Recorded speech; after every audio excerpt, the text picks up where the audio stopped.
So, guys, tell us how the band met and formed the Gorillaz. Oh, hang on. Hair. I've got hair in my throat there. Oh, dear, my head feels very sticky today. Too much ghost wine last night. I didn't know if you tried that stuff, but it's like drinking shots of washing up liquid mixed with paint stripper. Yeah? Sounds like a good idea at the time, but you do pay dearly in the morning. Anyway, right, yes, how did Gorillaz form? Well, I guess this lineup first came together around 1998, because I put loads of bands together before that. Great bands, yeah? All of them should have been enormous. What did you have? You had the Burning Sensations, Durango 95, Kiss and Make Up, Wild Willy Wally and the Wallingtons. Yeah, I was the singer in all those bands. Great stuff. Yeah. Dear Lord. Oh. Anyway, any one of them could have been as big as Gorillaz. But, eventually, I thought it might be time to try out a different vocalist, other than me. Yeah, someone who could actually sing, maybe? Shut it, twerp. See, well, technically, my voice, obviously, is still much, much better than 2D's. But, yeah, I just thought it was time for a change. Change of texture. So, what happened was, I was out one day on a nicking spree, hoisting we call it, on the rob. August 15th, 1997, first time we met. Yeah, like I say, I was out robbing on a nicking spree, yeah, right? And what I had in mind was to crash my car through the front window of this music shop. Uncle Norm's Keyboard Emporium, it was called. It was the local shop, basically, that sold all the keyboards. And what I thought was I would just crash through the front and then steal a bunch of the keyboards, and form a new band. It was the shop I was working in. So I crashed the car through the window, and it landed straight in 2D's head. Amazing, direct hit. Knocked one of his eyes straight out. Put him in a coma immediately. I got arrested for that, and my community service, my sentence, was to look after this silly sod. I don't know what I did wrong. Obviously, I abused that position and took the opportunity to bully him to within an inch of his catatonic life. So, one time when we were mucking about in a car park in Nottingham, 2D actually went through the windscreen. And I think it was that second car accident that actually brought him back round. Yeah? Because it knocked his other stupid eye out. But I'll tell you what, when he stood up, wow, what an image. Tall, pretty, blue spiky hair. No eyeballs? No eyeballs. I knew that he had to be the front man.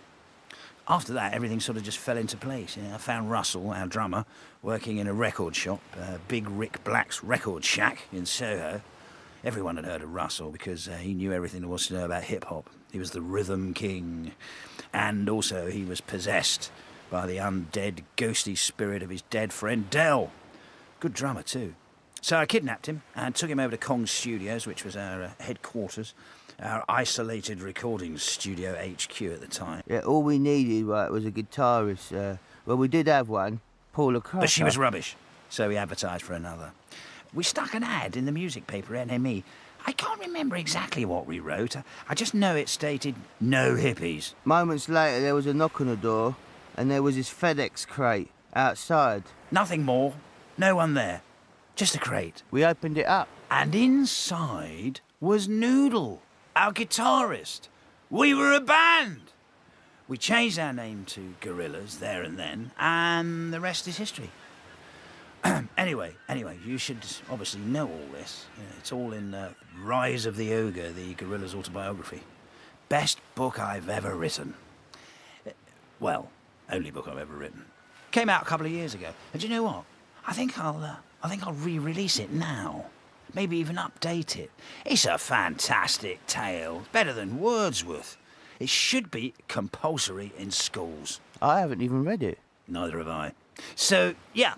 Gorillaz, that's how we formed. It's important to get a name right, though, isn't it? I had this one band called This Show Has Been Cancelled. And, well, no one ever came to see us. Pointless, really. So we split up. We did reform briefly about a month later under the name We Have Split Up. But, yeah, well, again, it was just a waste of time. You're an idiot. Shut your face! And who or what are your individual musical influences, and how do they differ from the group's influences? Oh, well, it's all kind of changed now over the years. There wasn't nearly so much of it when I was growing up. He was born a long time ago. I was basically into metal, all kinds of metal. Hair metal, death metal, precious metal, heavy metal, scrap metal. Bands like Tigers of Pang Tang, Poison, Rat, Dio, Twisted Sister, Cinderella. I hate all that stuff. For me, it was bands like The Jam, Wire, Buzzcocks, Magazine, Ultravox, Talking Heads. I loved all the punk stuff, and the Human League. Scott Walker I liked. Yeah, he's good. Now, I don't know, it's all over the place. I get sent tapes through the post. Tapes, really? Yeah, tapes. Through the post? Yeah. That's very odd. I didn't think they made tapes anymore. They don't email you a link or something. No, tapes through the post. It's Plastic Beach. Over the years, though, my taste has changed, or developed, because there's loads of stuff. I mean, you can see it if you check out who I get to play on our albums, like Ike Turner, The Far Side, De La Soul, British rappers like Bash and Kano, Roots Maneuver, yeah. Russell got us all into a lot of the hip-hop stuff, He was into old school stuff like ESG, Cool Herc, Trouble Funk, Sly and the Family Stone, Zap. And I recorded some stuff with Omar Soliman over in Beirut last year. And we've obviously done loads of stuff with the National Orchestra for Arabic Music. And Cerebral Ballsy I like. I mean, if you just want me to list stuff, I can just go Tom Tom Club, Sparks, New York Dolls, XTC, Johnny Cash, Lead Belly, Yo Majesty, Love, Kinks, Sunhouse, Tito Puente, Photech, Cheap Trick, Salt and Pepper. Sonic Youth, Clash, Hendrix, Quincy Jones, Scatterlights, Aphrodite's Child, The Congos, Funboy 3, Sun Ra, Shakadima Sam. The Sex Gang Children, Lalo Schifrin, Wendy Carlos, Augustus Pablo, Fela Kuti. Look, in one way or another, by hook or by crook, we've ended up working with loads of people that we're into. They all sort of end up in the family. Gorillaz is like a flop house for legends. Collectively, yeah, I'd say we cover most bases. Although Russell's been missing now for years, yeah, since we played the New York Harlem Apollo 2006. And Noodle too. I haven't seen her since the El Mañana video shoot. I had to build a cyborg out of her from the DNA I scraped up from the crash site when she got shot out of the sky. The cyborg plays a lot of guitar on the album. It came out very well. But the original Noodle, well, one can only hope that she returns. Still, I saw some footage of her with a mask on recently. It got used, actually, in our Melancholy Hill video, so I think she's safe. She might even be on her way back to us.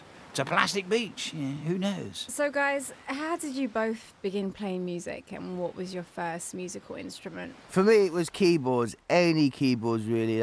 My dad used to find stuff in junk shops and even customise them for me. I had a Casio VL Tone, which I used to take everywhere with me. It looks a bit like a melodica, which was another instrument I loved, still do. But, keyboards was the thing that I loved. Stylophones, Moogs, synths, electronic stuff.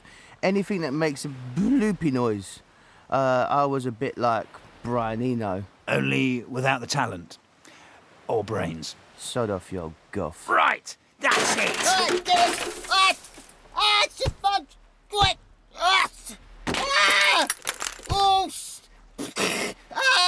Flipping it! Yes. Now, where were we? Oh, yeah, instruments. Well, everyone knows that bass is best. It's heavy, sexy, and you can rattle the bowels of the earth with it. The one I use today is named El Diablo. It was given to me by Beelzebub, the king of the underworld himself, as a present when I signed my eternal contract with him. I gave him my soul, and he promised to make Gorillaz the biggest band that the world has ever seen. So, yeah, it's all working out rather nicely, really, isn't it? Although you can't really play it, so we keep having to bring in extra bass players. Now, Murdoc, it's been known that you've developed some issues with 2D over the years. How do you create music with 2D if you can't even stand to be near him? Your bio in the Gorillaz website states that you hate 2D, and 2D also idolises you, Murdoc. So, tell me, Tell me a bit about that. Well, I admit it's not all plain sailing. I mean, look at him. He's got, well, special needs. But for me, music is the ultimate goal. Something that you have to rise above petty differences in order to achieve. The greater good. And he does have a very special voice. Voice of an angle. You can't do it without me, simple as that. You'd still be living in a Winnebago in Stoke if I wasn't singing. Knocking off barmaids on a Friday night. If you were lucky. And even if it is like dealing with some form of mental case, I still think it's worth it in the end. And I guess it helps that he's always looked up to me as a kind of father figure. In your dreams, Pedro. And also, I understand it's not very gentlemanly to point out that our first guitarist, the one before Noodle, was a girl called Paula Cracker. She was 2D's girlfriend, who I had a rather lovely altercation with in the toilets at Kong Studios. Where? After! No! No, you can't pull that! No! For the love of... Careful! Damn it! Get off! Sit back down. That's it, like a good boy. And let's finish this interview, shall we? Just breathe into this rag. Yeah, deep breaths, big gulps. Yeah, there we go. All better now. Shall we continue? And, I think it might be a good idea to direct the next question at me, not him. And 2D, you were introduced to the Free Tibet campaign by Adam Yauch from the Beastie Boys and have been an avid supporter of the Free Tibet campaign ever since. Describe what this campaign means to you and how you hope to raise awareness with your music. I think, Don't ask him anything serious. I mean, you just get a load of rubbish falling out of his trap. Yeah, the Free Tibet campaign was something that a lot of people threw their weight behind. I mean, I think it's important to lend your position to... But you got to ask yourself, haven't you? Yeah? I mean, how much trouble are these people in if they need 2D? Yeah? An animated singer from a Western pop band as a spokesperson for their cause. I think it's important for each and every person to have the liberty and the freedom to live their lives how they choose to, without the interjection and repression from heavy-handed authorities. It's about basic human rights, really. He doesn't really know what he's talking about, though. Do bear that in mind. You know what, guys? I've always loved the song Clint Eastwood, but could never figure out what it's about. What is the song about? I mean, what inspired the song's title? Oh, melancholy, hope, and sweet, sweet dubby reggae. That was one of the first tracks I wrote for this band. Instant hit. It's all built up around my deep, twangy bass. That and a little button marked reggae setting on my Honda Z-Chord hit-making machine. With the lyrics, well, it's not actual sunshine. I don't have sunshine in an actual bag, I'm not even sure that's possible. I'd have to check with someone like Stephen Hawkins on that. I did have a bag, though, but it wasn't actually sunshine inside the bag. It was some old gym clothes and some shoes and a paperback. Oh, we finished the track off at G-Jam Studios in Jamaica in about April, May 2000. Blimey, that was over 10 years ago now. And that track's still a monster. It's actually like a big, clean, inky canvas for rappers of all sizes to come paint their rhymes onto. That one's had raps by Del the Ghost Rapper, Cyan Life from Phi Life Cypher, Tiny Temper's had a crack at it, Snoop Dogg at Glastonbury, Bash and Kano did a version, and Islam Jawad threw his set into the mix recently in Syria and Damascus at this show we did at the Citadel. It's a truly continental cut, that Clint Eastwood song. Frequent flyer. We called it Clint Eastwood because it had a kind of Ennio Morricone feel to the melodical line, like the good, the bad and the ugly or something. So we went with that as a theme, and also calling it Clint Eastwood had a kind of old reggae vibe to the name. I'm not sure why you're actually still talking here. I mean, you had nothing to do with that track other than singing my lyrics. The version that the Gorillaz live band are now doing is great. Very heavy, Paul Simmons' bass is way better, way heavier than the original now. In fact, we should record it with the proper bass on there, instead of that cod ham-fisted clumping you do.